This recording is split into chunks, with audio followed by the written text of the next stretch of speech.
زياني أحمد رئيس جمعية آباء وأمهات وأولياء تلاميذ ثانوية تهرية بن بطوطة. اليوم الامتحان الوطني يوم مميز في التاريخ ديال كل التلاميذ، نتمنوا لهم التوفيق ونتمنوا لهم الدرجات العليا ان شاء الله.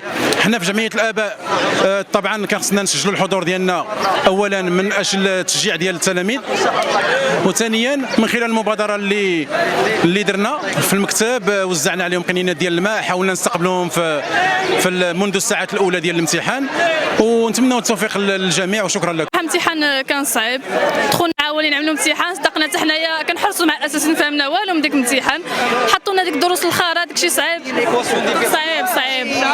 صعيب وصافي داكشي لا الحراسه كانت عاديه بحق حتى واحد ما كيعطيكوش يعاود على الورقه ديالو. السلام عليكم. مشينا اليوم ندوزو امتحان ديال الفيزيك في مدرسه ابن بطوطه، علوم فيزيائيه.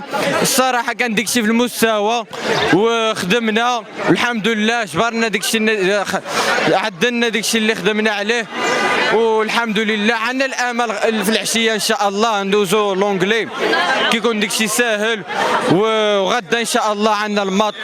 وشكرا بزاف. السلام عليكم. الامتحان كان ساهل صراحه، جاوبت عليه كامل. النوكليير اللي كان شويه صعيب، اذا وجدت الوطني راه تجيب النقطه ديالك.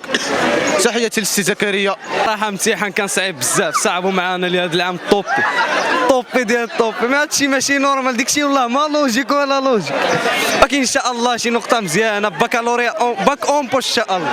الله يستر السلامه اخي، الله يستر والله الله يستر. الحراسه كانت مزيره مشدده، ما تعاملوش معنا وصافي هادشي.